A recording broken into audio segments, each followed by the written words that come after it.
tech news and lab interviews. What's going on, y'all? Give you what you need, tech news and lab interviews. Jared the Lagniappe. Jared the Lagniappe. What's going on, y'all? Give you what you need, tech news and lab interviews.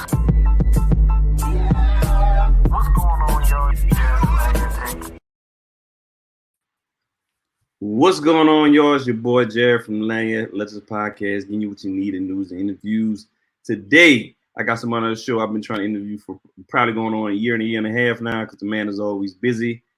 I got Antonio Cousins coming on the show, y'all. I've been knowing him for a while. We met through a mutual friend, Marcus Cummins, who's been on the show twice. And we've been in some trading groups as well during COVID. That's how we got to know each other a little bit. But for no further ado, let Antonio introduce himself to the community. Welcome to the show, sir. Give a brief background about yourself. Before I do that, man, I gotta say that intro was fire. Lord, I gotta feel that, man. Lord, I ain't never seen nothing like that. So yeah, I gotta step my game up, man. For sure. Yeah, appreciate it. So yeah, man. My name is Antonio Cousin, born and raised in New Orleans. Went to McDonald 35. After that, went to LSU. Got my undergrad in business. Then went to University of North Texas in the Dallas area, specifically in Denton, Texas, and got my MBA in marketing. The whole time I was doing all that, I was working as a bank examiner for 14 and a half years, while also doing real estate on the side. I was a realtor. Well, I am a realtor. Been doing that for 13 and a half years. So I was doing both simultaneously, man. Started out with real estate as my side hustle, which turned into my main hustle. This year, 2023, I put out 2 books. One on how to escape the rat race, basically showing my journey of how I did it. And also a book on how to sell your home in any market. It's called From Listed to Sold, 55 Expert Strategies to Sell Your Home in Any Market. In addition to that, father, husband, I have a podcast, me and a co-host, my guy, Greg Fassett. He used to play for the Saints, actually has a Super Bowl ring with the Saints. But yeah, it's called the Financial Flows Podcast, where we talk about everything from real estate to personal finance and everywhere in between. So that's a little bit about me. I'm in the Louisiana area, own a brokerage of 23 people, servicing the entire Baton Rouge all the way to New Orleans and everywhere, around there. So we service the entire Southeast Louisiana market, basically. Bet. Cool. Good introduction, man. And y'all need to go check out that Financial Flow podcast. I was listening to it on the car, and trust me, they give you a lot of gems in financial literacy, real estate, financial. I'm telling you, man, like they teach a good thing, and they just started. I think it started a few months ago, right? I think it was it was either the first week of April or May. I can't recall, but yeah, we release every Wednesday, man. Me and Greg, I like it, man, because I like the feedback that we get from it. We get some really good feedback, so it's very encouraging. And we're hitting a lot of different countries. I think we're in 7 to 8 countries now, so it's picking up steam, and I'm loving it. Great. Congratulations on that. And y'all make sure y'all check that out. Financial Flow podcast. Trust me, all podcast platforms. It's great. Trust me. I learned a lot from it. All right, so let's get into this interview, man. So let the people know what got you into the real estate industry.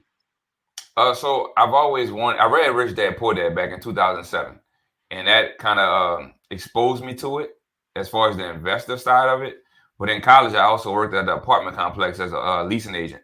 So I was always into real estate per se. But my wife kind of, back in 2009, 10-ish, my wife told me, well, she was my fiance at that time, but she just told me that she thought it'd be a good idea, for something I can look into, because I identify with people well, and I was able, I made good connections. I was able to network with people. I'm friendly, a nice person to be around. At least that's what I think. But I wanted to do it just because of extra money, man, to be honest with you. So I got the real estate license in 2010 to make some extra money and be able to, flexible schedule, work around my own schedule, how, when I'm available. And actually, I loved it, man. I actually loved the reactions from the clients at the closing table. And that made me want to do it a little bit more than, what I was doing at the time, which was a bank examiner. I didn't feel like I was adding value, I guess, in the bank examiner role. But I still stayed with it because I was making good money while also being able to sell real estate on the side. So that's why I did it, though. It was really just the money, but I actually enjoyed doing it, seeing the clients' faces. So it made me want it more, I guess. You can look at it that way. Cool. So can you explain the steps, how do you become a real estate agent? Because some people might not understand how you get into the real estate game. Yeah, so I actually started out in Texas, man. It's a similar process all over the United States, though. You can go online, take different classes. All of them are going to have an education requirement. But I got licensed in Texas from 2010 to 2016, and then I moved back home in 2016 and got my license again in Louisiana.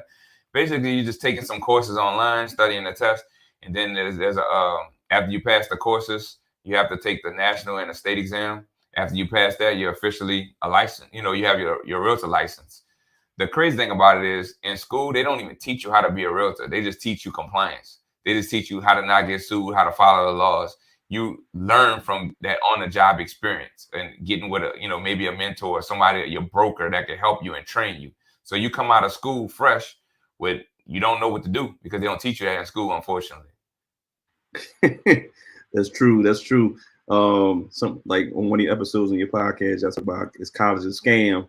I need to check that episode out. It was pretty funny and realistic at the same time. But so now we talk about real estate broker. So explain to people, what is a real estate broker and how do you become a real estate broker agent? Okay, so when you come out of school, you're just an agent, a salesperson, right? To become a broker, you have to be in Louisiana. All states are different, but in Louisiana, you have to be a salesperson for 4 years, and before you can take the class to become a broker. So you take the class, and then you pass another test, another state and national test, and then you're officially a broker. So what does that mean? That means you can either stay with your current brokerage where you're at and be called what they call as associate broker, or you can merge out and go out on your own. Leave from your current brokerage and do your own thing like I did and start your own brokerage.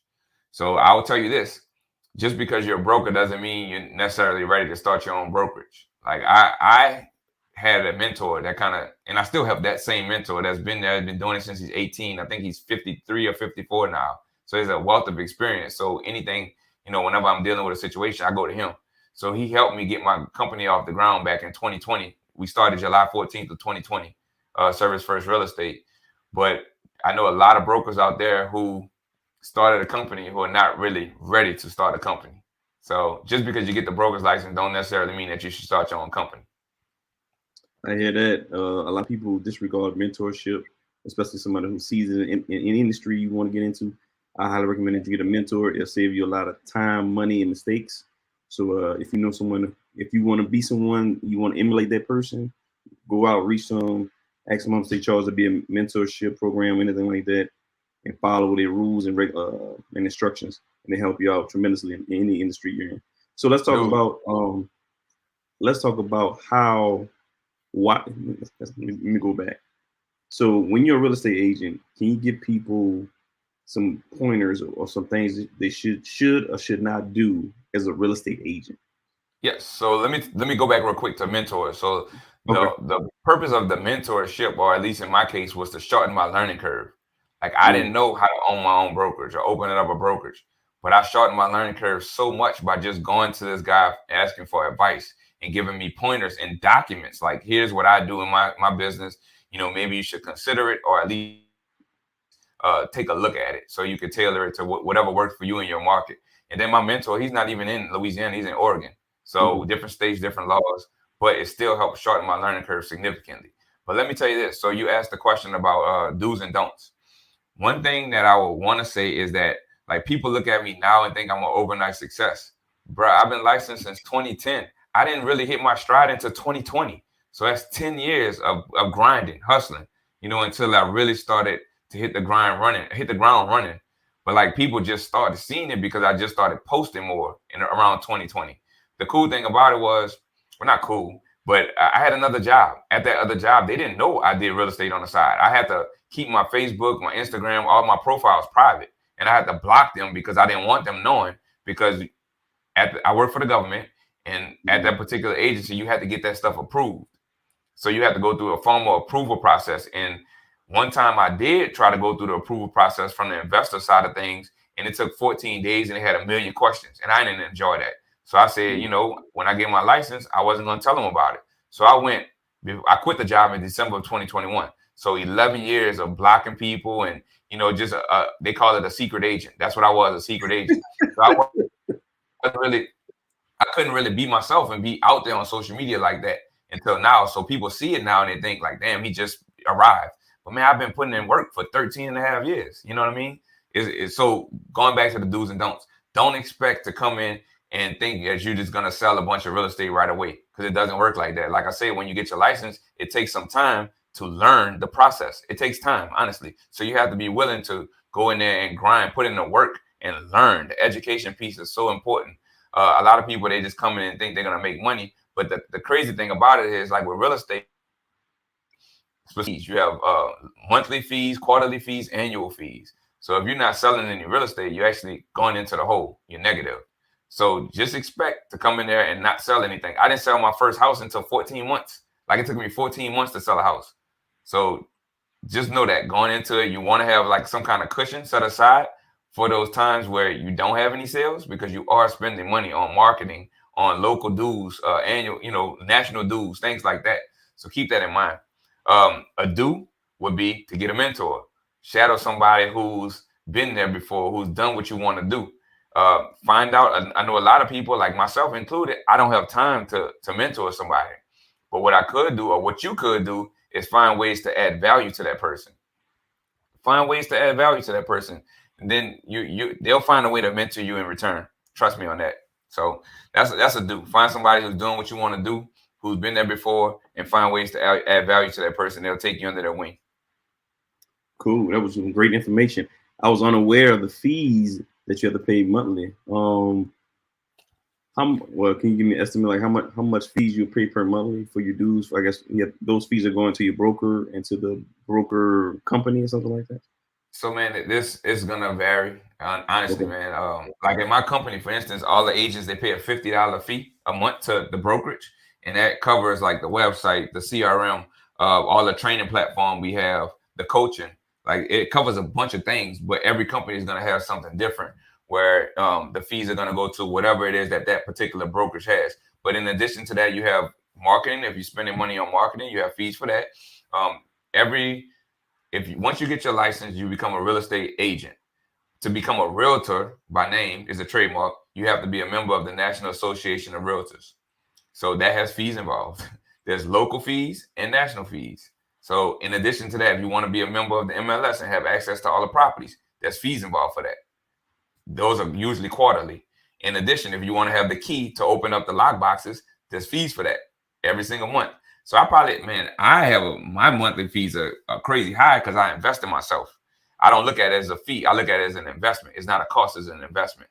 So I'm at a point where I'm spending quite a bit every month. But I mean, for the normal person just starting out, you're probably looking at maybe like $150 to $200 a month, something like that. But that adds up if you're not selling no real estate. You know what I'm saying? Especially if you're doing this full time and this is your only gig.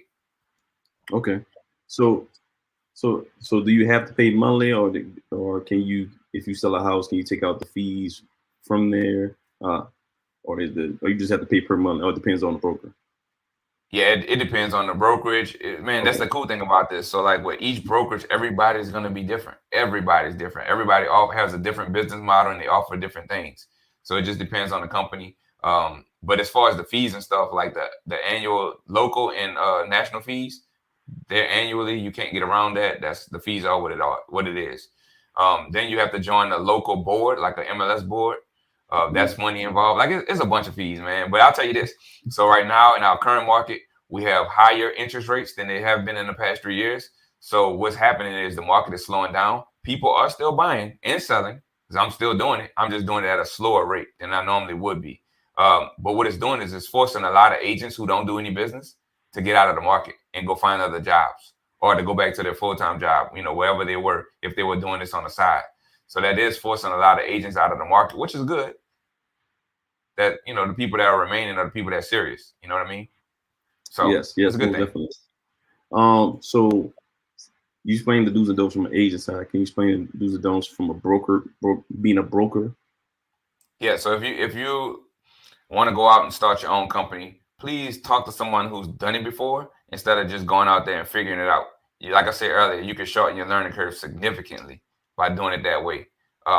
As far as, like I told you earlier, there's a lot of people who get their broker's license and just assume that they should go out and start their own brokerage, but they're really not ready. There's so much, man. Do you realize that as the broker of this company and all 23 of the agents, like I take on liability for all of them? So that if they do something wrong, guess who's getting sued? We both are. Right. So you got to be willing, be willing to do that. That's why it's very important that you have training in place to train the agents. I don't like to refer to them as my agents because they're my partners. Like I have a vested interest in seeing them win. The way it works is it's a commission split. Like they sell, then the brokers get some money and they get the majority of it.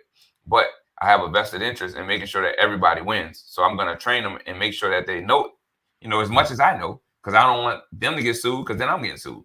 So just know that, you have to be prepared to take on that kind of liability. But there's some people who get their broker's licenses and they just leave because they want to get 100% of the commission. And that's fine too. And they may not want to start a big brokerage where they have agents under them. And that's fine. If you want to do that for 100% commission, just make sure you're ready. That's all I'm saying. Okay. Cool. So let's talk about what was that moment that made you, because a lot of people struggle with being a full-time 9-to-5 employee and then branching off to full-time entrepreneurship. So what was that moment that made you like, you know what, I'm tired of doing this. I'm gonna bet 100% on myself. I'm gonna go all in on myself, go 100% into my business. So can you describe that moment? Because a lot of people do have that struggle. Oh yeah. So look, I'll tell you this. So I was working as a bank examiner, making really good money. And at that time, I moved back home in 2016. So I was working from home for the same company. So I was making Texas money, but in Louisiana. So by the time I quit, man, I was making a little over 120,000 working from home for the federal government. So I had them great federal government benefits. You know what I mean? So that was tough. It was really tough to walk away from. I'm not even gonna lie to you, but I knew I wanted to bet on myself. So in February of 2021, I said to myself that no matter what, I was gonna make sure that I'm gone by December 31st. I said that, and when I make a commitment to myself, I always come through because you can't confuse. You can't put it like this. Whenever I say I'm gonna do something, my word is everything. If I say I'm gonna do something, I'm gonna do it, even if that's to myself. I made a commitment to myself. So by the time I walked away, it was December 17th. So 2 weeks earlier than I had wanted to, but I knew I had arrived because I had come to the point where I was making more in real estate than I was on a full-time job. And the full-time job was actually slowing me down from making the amount of money I can make in real estate. So I had gotten to a point where I just wanted my freedom. I like being able to do whatever I want, whenever I want, like scheduling this podcast with you. Like all I had to do was look at my personal schedule to make sure I didn't have no conflicts. I didn't have to ask anybody for leave. You know what I mean? I didn't have to take sick leave, annual leave, none of that stuff. I do what I want. And that's what I enjoy, man, that time freedom, being able to do me. And that's what I've missed. That's why people get into real estate, but I feel like they don't fully respect the grind. Like you have to grind and put in work to get where I am now. I'm still putting in work every day. I got a killer morning routine. And if you want to know about it, I could tell you. Oh yeah, tell me about every single day. Yeah. Okay. So every single day, I wake up at 5 a.m. every single day. The weekends included, 5 a.m. And Monday through Friday, I wake up, come in the office, my home office, and I get on a Zoom call with the team. We get on at 5:15 in the morning. It's usually about 15 to 20 minutes. I started off with a motivational quote, and then we go around the room just sharing like what are our goals for the day. And I don't get all 23 participating ever. The most I've ever gotten is 7 at one time. So it's usually between 3 and 7 people. So we share our goals for the day, and then we started maybe about a year and a half ago where we do a book club. So we just finished this book today. It's called How to Sell Anything to Anybody. So we read a book basically, and we take a couple chapters each night, and then we come to the table the next day and talk about our takeaways, what we learned. After that's done, I read my books, whatever the reading is for the night. I read about 30 minutes to 45 minutes, and then I go and I converted my garage to a gym during COVID. So half of my garage. So I go work out for about 45 minutes to an hour, come back, take a shower, get the kids ready to go to school, and then I'm starting my work day. All that time I'm on do not disturb because I don't want anybody to mess up my peace. Like that morning time is my time. I don't want any calls, texts, any of that stuff to come through. And then it just disturbs my routine basically. Like I'm proactive instead of reactive every morning. I think if you come from it from that standpoint where you're proactive, you could win the morning every single day. So the same thing on Saturdays and Sundays. I get up at 5. The only thing is I just don't have my Zoom call with my team. So I just spend more time reading. I read a lot of books, like a whole lot of books, man. Like you get so much information from books. I think people sleeping on that, man. You heard about it on the podcast. I was telling you, like growing up in New Orleans, like at least my childhood, people used to rip me. Like I tried to pick up a book, like, oh, that boy read books. You know what I mean? So it's frowned upon. So I never used to read, man. Like I just went with the crowd. You know what I mean? That peer pressure. I didn't start reading until like my late 20s. I'm 39. I didn't start reading until my late 20s. I'm like, damn, I've been missing out all this time, man. I get so much information from books, then I take action on that information. Or that's the key part, taking that action. So, but that's my morning, man. Pretty much, it's spent on doing me and getting focused for the day and not letting the world distract me, like emails and Instagram and notifications. Why I keep my notifications off, man? I gotta stay on task. Right. I agree with everything you just said. Like I even started my own morning routine after listening to y'all podcast. I started putting like do not disturb. I walk. I listen to podcasts. I know y'all listen to ET every time hip hop preacher. Listen to him. So get my mind right for the day. So having that morning routine, I work out daily as well. I get up early too. I just naturally get up early. And also when you said that you were free when you started your own business, I don't know people familiar with Robert Smith, the Black billionaire. He said the same thing. He said you're truly not financially free until you start your own business or entity. So I like that statement you said. So let's talk about, since we talked about books, let's talk about how you created and started your 2 books and what inspired you to do so. So let's talk about that process. To be honest, the way I look at it is I like to impact the masses, right? And if I put it in a book, then it can impact more people. So the first book I released on February 28th is I'm Out, Escaping the Rat Race, One Income Stream at a Time. That's what the book is called. It's a short book, 41 pages, quick and short and to the point. Like no fluff. You got any book? You got the book on you? Like you got the hard copy? Yeah, I got plenty, man. Hold on, man. Hold on 1 second. What was I thinking? Why didn't I have this next to me? So yeah, so I got this book came out February 28th. And it's been, man, I sold about 400 to date, about 446 copies, something like that. Okay. It's available on my website, gotincomestreams.com. That's gotincomestreams.com. But in the book, I just talk about escaping the rat race, man. Like, what is it? How I was able to do it, and then the process, like a framework behind it. So in that book, I get.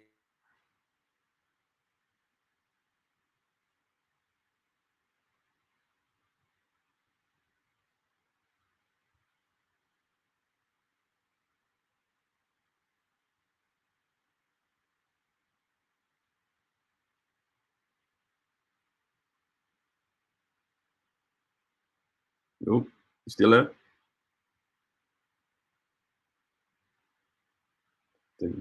Technical difficulties. You still there? Can you hear me?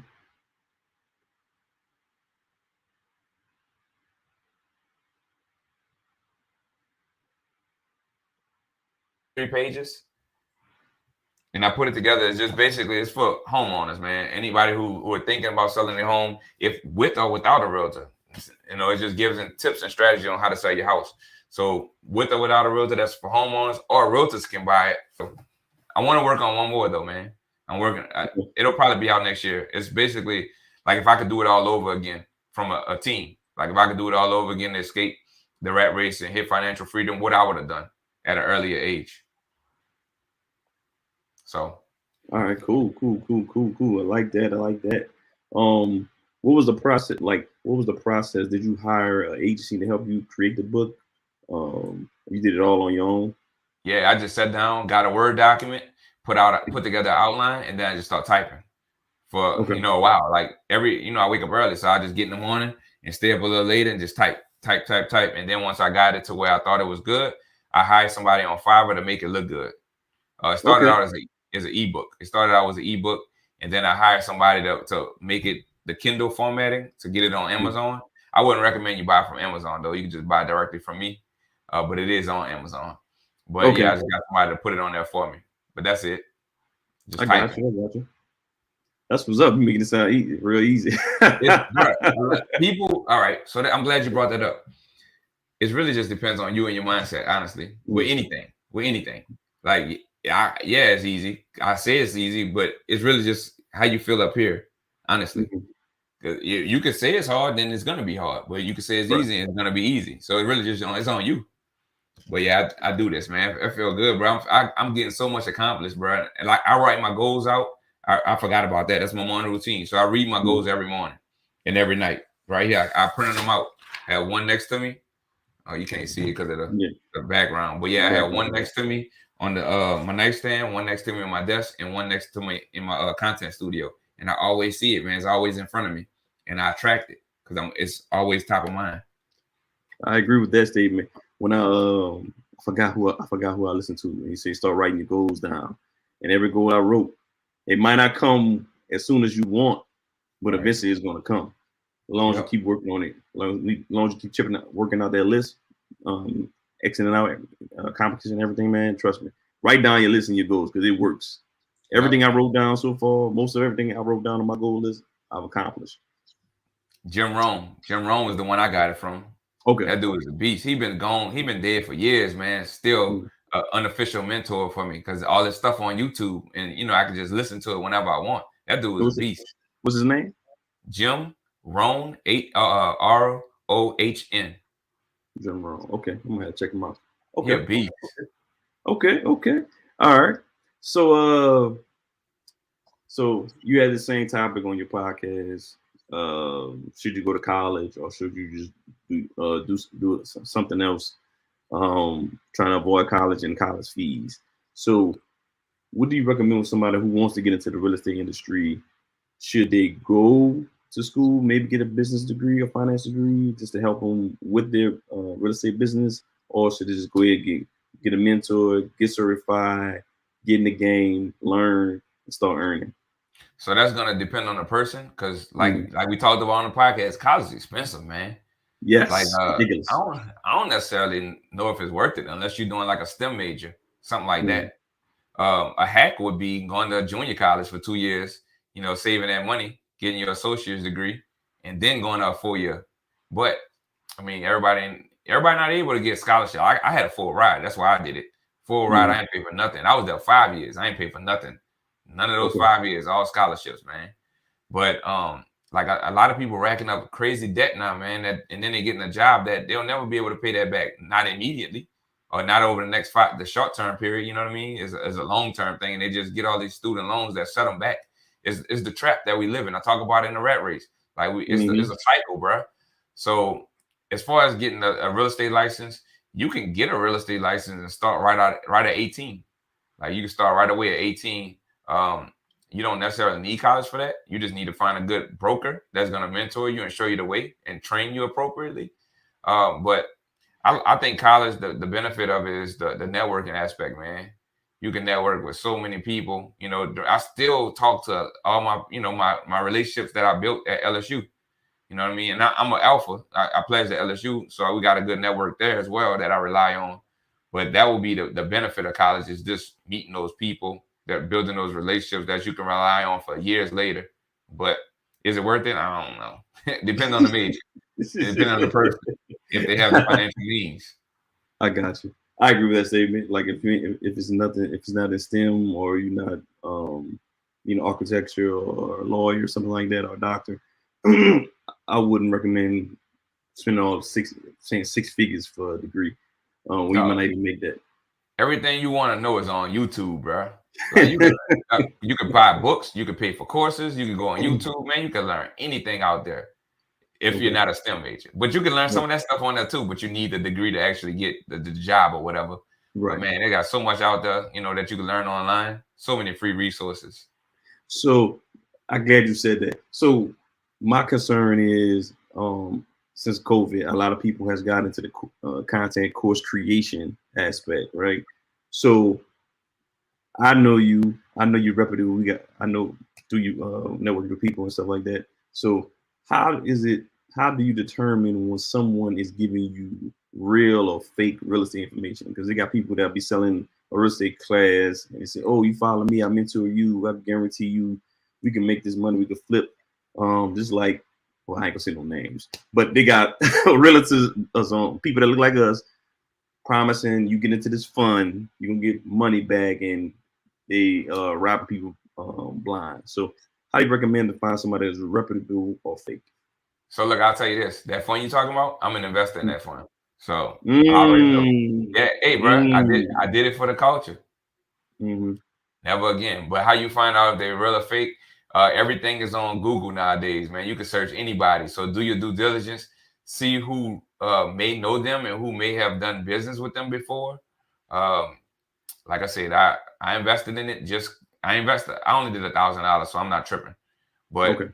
a lot of people have done more, and it's unfortunate. But I should have went with my gut. I just did it for the culture. You know what I mean? But just do your due diligence, because there is a lot of things out there. But also, I'll tell you, um, like there's levels to everything. So like I don't know everything. I'm an investor. I'm a real time, all that stuff. But I can put a course together where my target audience or my target client for that course may not be the person that's a level above me because they already have that information. So it really just depends on where you are. You try to meet people where they are. And in my course that I'm building out right now, it's for the person that has a 9 to 5 that doesn't like what they're doing and they know there's a better way, but they just don't know how. They don't know what they need to do to get there. So they're tired of going to work, making money only to have to pay it back out in bills. You know what I mean? They're looking for a solution to have some extra income coming in so that they can get off the hamster wheel, the rat race per se. So that's what my course is for. It's not for the person that's already made it. They already have a ton of cash. Like that's not who it's for. So you have to identify. You have to make sure that whatever course or whatever you're gonna buy, make sure you're the target audience. You make sure you fully understand what you're getting yourself into and doing your homework, your proper due diligence before you get into it. That's all. Okay, I agree with that. I agree with that. So let's talk about how real estate can help someone create generational wealth. We've been hearing like they have like again they have actors that tell people don't buy a home because all it is the money the bank gets your money and you're not really getting no benefit from it, which is a total lie because real estate when you buy real estate property it always goes up and you can pass it down to the next generation. So can you explain to people how important it is to have real estate property or investment property, or even just being able to invest into like even stock market when it comes to REITs, real estate investments and REITs, and trusts, stuff like that. Yep, I'm glad you brought it up, bro, because I didn't even bring it up earlier. So when it comes to real estate, man, I love this stuff. Like me and a group of 600 people, we teach real estate investing every single Tuesday night and have been doing so for over 3 years now. Every single Tuesday night. We may have taken off 2, maybe 3 nights over the last 3 years. So we teach a different topic. All of it's free, by the way. It's just a way to give back to our community. We love real estate investing. We love the power of it and what it can do for you. So that's why we're so committed to doing it. But as far as myself, man, I have an ownership interest in 253 doors. So 253 doors around the U.S. 240 of that is an apartment complex in Georgia, Dalton, Georgia. The other 13 are local to Louisiana that I own. Some with partners and some with just me and my wife. I love it because every single property in America goes up in value over the long term. So a lot of people get into real estate investing thinking it's gonna make some quick cash, but it ain't quick cash. It's the long term, like building generational wealth, like you talked about. Like you benefit from the appreciation of the property going up in time, over time, I mean, over the long term, but you also get the cash flow every single month. So yeah, it may not look sexy to get $200 every month or $300 every month, whatever you're getting. But when you start to stack that on property, on property, on property, an extra $1,000 to $1,500 to $2,000 a month, that can actually make a lasting impact in someone's life. So you have to consider it from that aspect. And then a lot of people, they don't even realize that there's tax benefits from owning real estate. Why you think most millionaires, I think the latest statistic I heard was 95% of all millionaires own residential real estate for investment property purposes. They own investment properties because they realize the tax benefits of it. So I just mentioned you can make $200, $300 a month or whatever it is per property, whatever your guidelines is and your threshold for when you're doing your homework. But whatever you make per month, you don't even pay taxes on all that money because there's something called depreciation where the government allows you to take tax deductions against that income. I'm not going to go into detail on it because I don't want to confuse people, but it's crazy. I make this money, in real estate, but I don't even pay taxes on all of it. Cash free, tax free to my pockets, cash flow. Not only that, we talked about this is one that a lot of people don't realize, but it's called inflation profiting. It's when basically you're locking in long-term debt at a fixed cost. And over the time period, they can't come back to you and say, I want you to raise. Let me just give you an example, make it easier. So let's say I lock in a payment today, 30-year principal and interest payment of $1,000 a month. So I'm paying back the loan $1,000 a month. Okay, I'm paying it back today. Let's say 10 years from now, 2033. The bank can't come back to me and say, I need you to pay more than $1,000 a month now because of inflation. Nah, I locked it in for 30 years. So as we know, the dollar decreases in value every single day due to inflation. So if inflation is at 4% currently, that means my dollar today is only going to be worth 96 cents next year. So if I'm locking in a fixed payment, of $1,000, for instance, in this example, next year I'm paying it back with cheaper money because I just showed you that the value of the dollar goes down every day. So you need to take that dollar or your money and invest it into something that's going to go up in value to beat inflation. That's residential real estate for me. Residential and commercial. I don't want just limited, but that's real estate. And that's why I love it, man. There's way more benefits to it, but that's at a high level. That's why I love real estate. It's so much you could do, man. And you provide like homes. You provide housing for people. You know what I mean? Like, why you should appreciate that. A lot of people out there that slumlords, man. You don't never want to be a slumlord. That comes back. I'm a big believer in karma, man. You want to treat people fairly. You want to give them a nice place to rent, and they're going to in turn pay down your mortgage for you. You're going to pay off your mortgage, which is going to increase your equity over the long term, and paying you every month. Like it's a win-win. You can't beat that. Can you explain what equity is? Some people don't know what equity is. Facts. So equity. So if you have an asset, let's say the house is worth $100,000. That's an asset, right? The house is worth $100,000, and then you have a loan against it of, let's say, $80,000. That means $100,000 minus your 80 is $20,000. That's your equity in the property. So assets minus liabilities equal equity. So that's all it is. Just the amount of money that you have in the property. And if you want to take it another advanced level, you need to take that equity and use it, because equity in the house is stuck in the house. But you can get a line of credit. You could borrow against that equity, which we ain't talk about, leverage. You could borrow against that equity and do something with it by buying more properties, more income streams. It's all about income streams. That's the purpose of my book. I'm trying to showcase that you want to buy income streams. You want to have money coming to you every month to help, take care of your lifestyle and pay for your living expenses. Like, the cash flow is everything. Can you give an example how someone can leverage the line of credit, a HELOC, or whatever you want to call it? Yeah, I tell you, I do it myself. So I got on my primary residence. So I got a HELOC on it, which means, let's just for example purposes, this is not true numbers, but let's say my house is worth $500,000. All right. So let's say my loan balance on the house is $300,000. That means my equity in the property is $200,000. So what you can do at that point is go to the bank and they'll give you a loan against that $200,000 in equity. Let's say they give you 80% of that of the $200,000. So 80% of $200,000 is $160,000. So they'll give you a line of credit for $160,000. What you can do with that money, whatever you want, honestly. You tell them that you're going to use it for house improvements because it's easier to get the approval then. But then you take that $160,000 and do whatever you want with it. I make loans with mine. So I may take, money out of my HELOC and go lend it to somebody who needs to borrow money. And then I make the arbitrage. So whatever I'm paying on the HELOC, I just make the difference from whatever I'm charging the borrower to borrow from me. And I take a lien out on a collateral if it's a real estate property to protect myself. So it's a bunch of different things you can do with that money, but you just have to understand money and know that money is a currency. It has to be put to work to benefit you. You can't just have it sitting there because you're losing money. I mean, you're losing your purchasing power due to inflation. So you got to put that money to work. That's what's up. That's a whole lot of game right there, people. That's a whole lot of game right there. I got a few more questions. I know you're busy, man. We got a few more. We got about 17 more minutes left.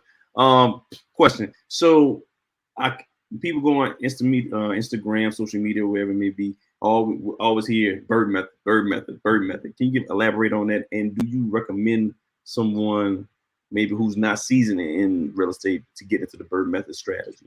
The bird method. Bruh, both of those game changers, both of them. I get a lot of clients who like the house hack, and when he's saying house hacking, y'all, he's talking about basically buying a house. It could be a single family house and renting out rooms within that house, or it could be a multifamily and renting out the other units. So, like, if I have a duplex, I live in one side, I rent out the other side. The benefit of doing that is because whenever you're buying a property as your primary residence, you get favorable loan terms, meaning you don't have to put down as much as a down payment as somebody who's an investor would. So if you're buying a property as your primary residence, you can get a loan product anywhere from 0% down to 5% down, just depending on the loan product that you go with and that you qualify for. So the benefit of that is you only got to live there a year before you move out of the unit that you had, that you were living in, and repeat the process. That's all you got to do, 1 year. So imagine doing that every year. and scaling up your portfolio. That is the way to do it. So especially if you're a younger, somebody that's relatively young, and you want to start out, but you don't have all the money. The cool thing about it is the lender will allow that vacant unit, or if it's a fourplex, the other 3 units, they'll take some of that income from the property to help you qualify for the property. So it's crazy, man. So that's house hacking. I can get a little more deeper into it, but that's the basis of it. When it comes to the BRRRR method, he's talking about BRRRR. So buy, renovate, rent, refinance, repeat.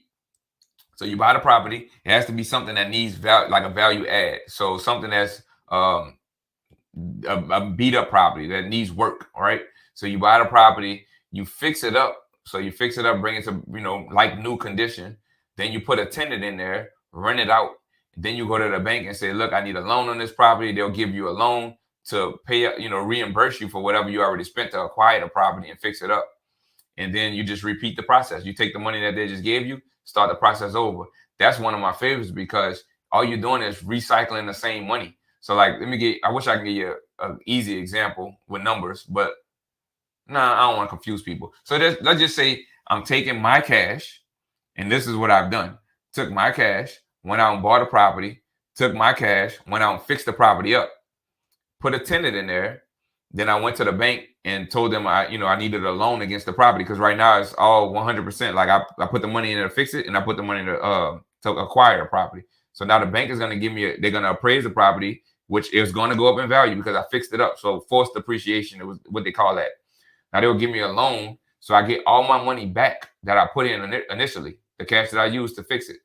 Get all that money back. And the cool thing about that is whenever you get a loan, it's tax free. Like you don't pay money, you don't pay taxes on a loan ever. So I got all that money back, and now I got a tenant in there that's paying me every single month, and it's paying me an amount that's higher than whatever that loan amount is that they're giving me to give me the loan. And then I can take that money that I have back in my bank account now and go repeat the process. So that's how you build wealth over time, by utilizing the same money. Like this, man, if you can realize that it's the same money, you just recycling it. And every time you do it, you're coming away with an asset, a house, and a tenant that's living there now, paying you. So they're paying down your loan, increasing your equity, and you're making money every month. Like, it's a no-brainer. And you still get the tax benefits that we talked about. Crazy, bro. And that's the thing. Yes. A lot of people don't have the information. That's the main part, honestly, is the education piece. So you have to seek the knowledge. First of all, a lot of people don't go out there to try to seek the knowledge. I sought the knowledge out in 2007. I didn't buy my first property until 2018 because I was scared. 11 years wasted. That I could have had so many properties paying me all this money, but I was scared, bro. Don't be scared. You got to take action. I'm sorry I had to say that. But that's one of my biggest regrets in life, is being scared to take action those 11 years. I just kept reading about it, saying, oh, one day I'll have the information. One day I kept coming up with excuses, basically. Tired of excuses. Yes, more execution, less excuses. I feel you on that. I believe that. I think a lot of people wait for the perfect situation. That perfect situation ain't gonna happen. You just got to get in the game. Yeah. I know people are scared. I know you're gonna risk losing some money, but would you rather risk some to gain a lot, or risk nothing and be in the same situation you're in currently? Like, you got to do something to change the game. I like that. I like what you said. So let me ask you this, because now that I learned all this information, I kicked myself in the butt so many times. Just imagine if I was in my 20s and had this information, I could have been house hacking all this time, and I'll be a multi-millionaire by now, something crazy. Yeah. So what do you recommend for people who are highly interested into real estate investing? Should they go into the real estate route, get their license? Should they go wholesaling, or just don't worry about it? Just hire their own real estate person to do the deals, find a property? What do you recommend? Or you, like you said, it always depends on the person. Yeah, it's gonna depend on the person. But I'll tell you this: like with me, I got my license because I wanted to have access to the deals and be able to go into the properties without having to wait for a realtor. And I want to get commission. The cool thing about that is I buy deals and I'm getting a commission on the property I purchase. Like, I'm getting paid too. You know what I'm saying? So it's going to depend on the person. A lot of people feel like they shouldn't get their license to become investors, because when you have your license, you're upheld to a different standard. You have to disclose up front that you're a licensed real estate salesperson, but you also upheld to a different standard because you know more. You have more information handy, at your disposal. But a lot of people, some people do wholesaling because it doesn't require much money up front. It doesn't require credit checks. It doesn't require you spend money on marketing. That's the people you see the We Buy Houses Cash. You see the bandit signs around town. Yeah, and you can make quick cash with that, but you pay some hefty taxes on that money you make too. It's ordinary income, so you're gonna be taxed at ordinary income rates. So it just depends on the person. What I will tell you as far as getting started though, there's so much free game out there. Like I told you, we do it every Tuesday night on Zoom, so it's virtual. You can do it from anywhere around the country. We got people from all over the country on there. But in addition to that, every single city, major city in the U.S. has what they call REIA, REIA, so Real Estate Investor Association. So look up whatever city you're in, New Orleans, REIA. Google that and watch what comes up. A lot of times you'll have multiple ones. I know in the Baton Rouge area, because I live closer to Baton Rouge now than I do New Orleans, but they have two that meet monthly. Go to those local REIAs and just network with people within there and just listen to the education. It's always, sometimes they'll charge a little $10 fee or $5 fee to cover the cost of the room, but a lot of times it's free. It's free. Yeah, you get to network with people that's actually doing deals. Remember we talked about finding a mentor. You could possibly find a mentor out there. You learn because they're out there teaching something. They're gonna have a topic each month where they're teaching something. So that would be a good step in as far as getting the investment side of it and getting started. But don't be scared. That's one thing I wish I could go back to. I was scared, man. But you would never know everything. Never. Like you would never know everything ever. Just take action. So since we both married, I know that when it comes to finances, financial literacy, and being an investor and getting in the real estate game, I know that sometimes being married and having a spouse limits some people because their spouse is very uncomfortable putting up the amount of money to get into a real estate property or do a buy and flip or something like that. How do you navigate the situation being a realtor with your clients, or how even in your own personal with your wife? How did you get her being on board in the game? Take them to the meetings with you. Show them like I bought, man. It's crazy, but I spent a little over $1,000 on a course because I wanted my wife to understand why I wanted to do this. Like I wanted her to see the bigger picture of what it could do for us, So exposing them to the information. It's from the realtor side. When I face those kind of situations where I have the spouse that on the fence about it, I just show them what I'm doing. Like I can't guarantee any returns, can't guarantee anything, but I'll show you what I'm doing. If you like what I'm doing, then you'll move forward. If you don't like what I'm doing, that's fine too. But I'm just exposing you to the information. I'm sharing my story with you and what I have going on and how I got here. I'll help you along the way, but I can't guarantee anything. It's on the person. Right. I like that. I like that. So, because my wife, she's more on the conservative side, but me bringing like I did, I brought her to Eric Thomas when he came to New Orleans, and we listened to Jamal King 9 to 5 Millionaire, and that opened up her eyes. Like Jamal King always say, exposure leads to expansion. So that opened up her eyes to real estate game. So now she got more comfortable. Right now we got three properties total. So that's what I want. That's my next question. So do you all offer property management as well? Because that's another thing people really don't know about real estate agents. Real estate agents can be your property manager as well and manage your long-term or even short-term Airbnb properties, if I'm not mistaken. Can you elaborate on that? Yeah, I don't offer it. The company doesn't offer it. It's just so many rules and regulation that you have to follow when you come into it. And then fair housing, like it's just too much that I don't want to take. Remember, I told you earlier, I'm liable for everything that any agent does at the brokerage. I don't want to take that on. I don't want. That's a different set of learning. Like I manage my own stuff, but I'm not willing to take on that from the brokerage level. I'm not at that point, man. So I would outsource that out if I were you all. If you don't want to do it yourself, because it does take time. I'll tell you in the instances where some people may feel like a house hack, for instance, they may feel like they don't want the tenant to know that they live next door. So what I've seen is they'll get their cousin or aunt or any family member to act as if they're the landlord, and they'll be the ones in contact with the tenant next door. So then the person next door never knows who actually owns it. They think it's somebody else when it's the next door neighbor. And that helps because you know how you act a different way when you know the landlord living next door to you as opposed to if they didn't. You know what I'm saying? So Right. I agree yeah. with that. I like that. Heck, I like that. So when somebody's looking for a property manager, what are some ways you can know if they're legitimate, they're good, bad? Because now there were people like myself, I'm building up my portfolio. I have a property manager, but I'm looking like if I want to do something out of state, how would I know if they're good or not? Google. So Yeah. Google them, look for reviews. Like Mhm. reviews will be the best bet, honestly. And ask them for references. Obviously, if they're gonna give you a reference, they're probably gonna give you the best people that they've ever worked with because they're gonna give them a good reference, right? But you still want to ask them and ask them those challenging questions just to see, uh, kind of gauge if you go with your gut, like gauge what they're saying. And if it feels fake, then it's probably not a good sign. You know what I'm saying? So Google though, definitely Google property managers to see that in Okay. reviews. Okay.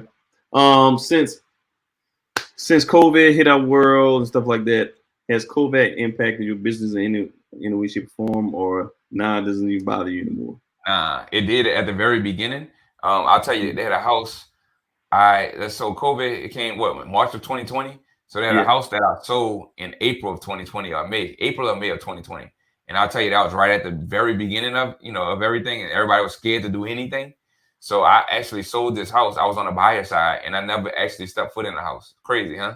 So my buyer, I set it up to where my buyer was able to go there with the sellers only, which I never advised. I always want an agent present, but we were dealing with some, some different times at the time.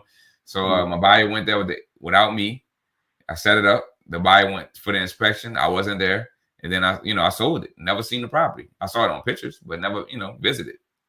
It was crazy. but not anymore though. Like everything good now, no problems with COVID. So I got you. All right. So since you we're both black males in the industry, you could face some type of racism or any being denied in business. Have that ever happened to you in your field? nah. No. I don't allow. If it did, I wouldn't have noticed. I don't allow that to hinder my success. Period. Mm. I don't know what you know about me, but I don't let none of that stuff stop me. If I got a goal set on something, like right now, I'm focused on multifamily. Like I want to get in large multifamily. I told you about the one apartment complex in Georgia, but now my focus is on strictly that. So I'm not really buying single family rentals right now, unless the deal is too crazy where I can't pass it up. But I am like 100% committed to multifamily right now. I'm going to 2 conferences next month in Orlando. I went to one in January. I just finished a 10-week boot camp with Bigger Pockets. Like I'm 100% trying to be on that side because that's like life-changing money.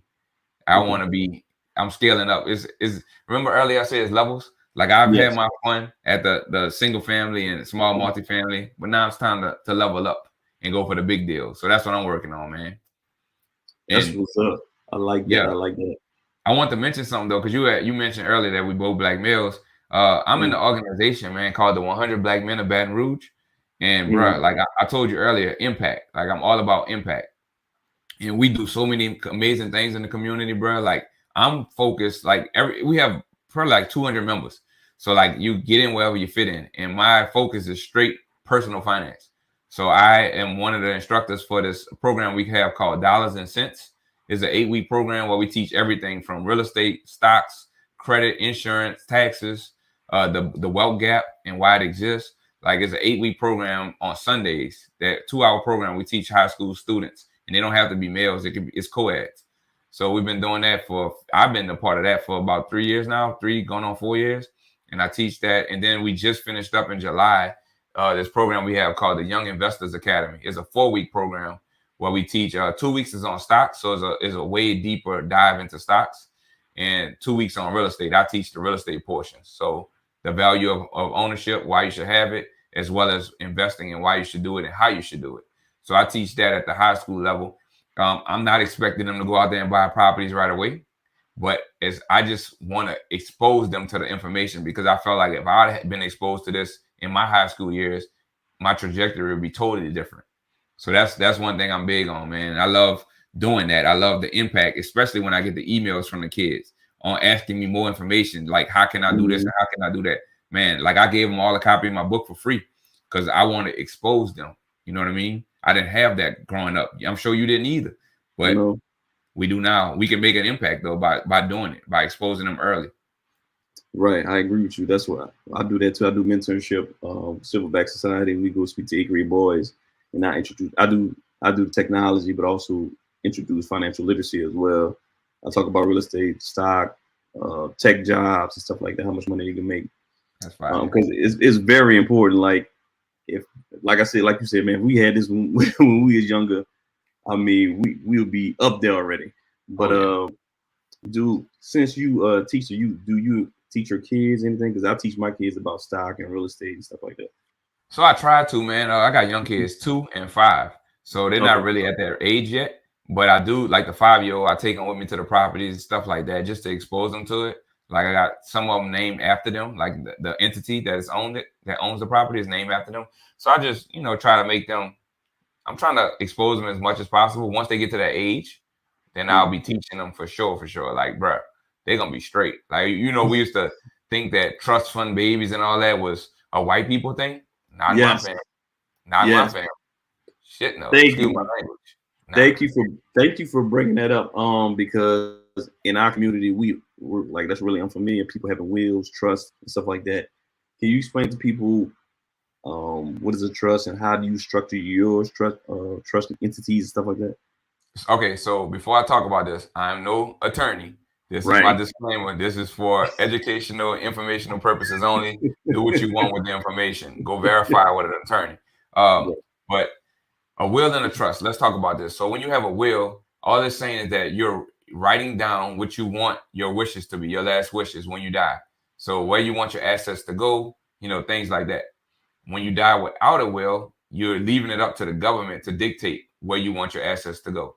So that's a will. So whether you die with or without a will, you're going to go through probate court is what it's called. And you're going to pay. There's fees involved with that. So it's up to you if you want to do that. I have a will. My family, we all have wills. So we dictating where we want our stuff to go. Now, if you want to level up and go a little bit above that, it's something called a trust, a living trust. So what a living trust does is it skips probate court altogether. So when I pass, my stuff does not have to go to probate court. I don't have to, my family, my state doesn't have to pay probate fees, court fees for the judge and the attorneys. Like I don't have to pay that because I skip it all together. And my property, whatever I dictate in my will and my trust, it goes directly to my heirs or my beneficiaries of the trust. So that's the whole purpose of it. The government doesn't get into your information, into your business, and you just skip probate court and the fees altogether. And then you when you die without a will, man, that's what you leave people to fight for your stuff. Like family members, like you don't want to do all that. Get your stuff together. It doesn't even cost that much. Yeah, so, man, I agree with that because I know people, friends who fight with their siblings for assets. People moving into people's houses, just moving because they have access to it. They don't even own it. Like it can be long drawn out and expensive. So yeah, get the stuff in order, get a trust or a will, anything to keep it moving on your family aspect. Yep. And don't think, my bad. Don't think that you have to do it when you're older. Like we never know when that day is gonna come. Do it today. Do it today. Yeah. Because anything can happen. Yep. All right. So what's the future of your organization, your brokerage firm? Where will you take it? To be honest, I want to have multiple locations in the next 5 years and eventually get to a point where it's big enough to where I can franchise it, honestly. So that's my goal. I'm building out systems, just figuring out like how can I make this bigger. Like I read this book, man, and this is a good one. We just finished maybe like 2 weeks ago, 3 weeks ago with the brokerage. So I booked the book club. So it was called, the book is 10X is Easier Than 2X. It's by Benjamin Hardy and Dan Kennedy, I believe. In that book, man, it talks about how if you want to go 2X, all you got to do is do the same thing you're already doing, just go a little harder. So put in more time, put in more hours, put in more energy. But if you want to go 10X, you got to change everything up. Like it got to be a radical change. So in the book, it talks about the 80-20 principle. I think it's Pareto's principle. So like 20% of your income. I'm sorry. Did I say it right? No. All right. So you familiar with the Pareto's principle? No. Oh, damn. Okay. So the 80-20 rule? Yeah, I heard the 80-20 rule. Yeah. Okay, so your outcome is coming from 20% of the results, stuff like that. Yeah. So essentially, what the book got me thinking is I needed to get rid of 80% of what I'm doing, and outsource that to an assistant. So 2 weeks ago, I hired an assistant. So now I'm focusing on giving her all the tasks, that 80%, so I can only focus on the 20. Because if you focus only on the 20, that's how you scale. That's how you get larger. That's how you 10x. Focus on the 20% of things that's really driving the results. So read that book, man. It's crazy. So it's a radical change. So it got me thinking like, I need to focus on how I can make this thing bigger. I got to stop thinking like small. Stop thinking about just what I can do locally. Like, how can I impact the masses? How can I get larger? So people, that's what I'm doing, bro. I'm trying to 10x everything now, man. When you expand your mind, it can't go back. Like a rubber band. Once you pull it all the way, it can't go back, man. So that's where I'm at with it. I agree. That's what's up. I like that. I like that. I like that. That's what's up, yo.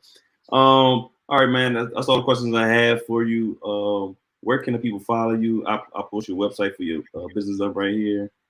Right there. Service First, re.com. I have it on here. Where can the people follow you at? Get so your I'm book. on so gotincomestreams.com is where the books are housed. On all platforms, I'm Cousin Sales LA. Cousin Sales LA. That's IG, Facebook, Instagram, TikTok, YouTube. I'm on all that. Cousin Sales LA. And I try to lately I've been trying to do some videos, man, where I'm educating the people, you know what I mean, with the knowledge. So I hired a company to do my social media marketing now. So we recorded a lot of content. So that'll be coming out. But also check out the podcast, the Financial Flows podcast. So everything real estate and personal finance. Man, thank you, man. You dropped a lot of information and gems on here. Make sure y'all follow, share, and like this episode. Follow Cousin Sales LA. Check out Service First Real Estate. Check out his book. Trust me, y'all. He giving a whole lot of game. Most of the stuff is already doing this for free. It's already out there. So make sure you follow Financial Flow Podcast. It's a great podcast, great content. Follow him if needing the real estate needs in Louisiana or the surrounding areas. Let him know. Man, appreciate you coming on the show. Thank you for dropping so much knowledge and giving up so much of your valuable time. Appreciate you, bro. I know we trying to get this done for a minute, but I appreciate we finally do it, man. Everything is done at the right time, man. God's time. Right. You know what I mean? I appreciate that. All right, y'all. Make sure y'all like this, subscribe, follow, share. See y'all next time. We out. Peace. Thank you, bro. Thank you.